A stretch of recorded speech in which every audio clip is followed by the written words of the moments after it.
یو ورځ د غرمې وخت دی. د غرمې په وخت کې جبرائیل علیه السلام ناوخته راغلی.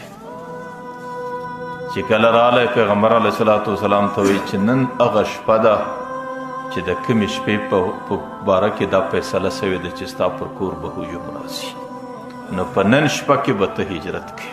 پیغمبر علیه السلام په غرمه کې د حضرت ابوبکر کور ته راغلی. حضرت ابوبکر رضی الله عنه په انتظار باندې دی. پیغمبر علیه السلام بې وخته راغلی. حضرت ابوبکر ورته وایي د الله رسوله څنګه راغلی؟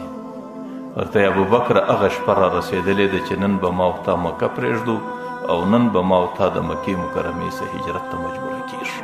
حضرت ابوبکر رضی الله عنه ته چې کله پیغام ورسېدی نو د هغې څه وروسته حضرت جبرائیل علیه السلام ورته وایي چې پر خپل ځای به پر نن ځای کې حضرت علي رضی الله عنه آرام کوي ستا پر کټ باندې.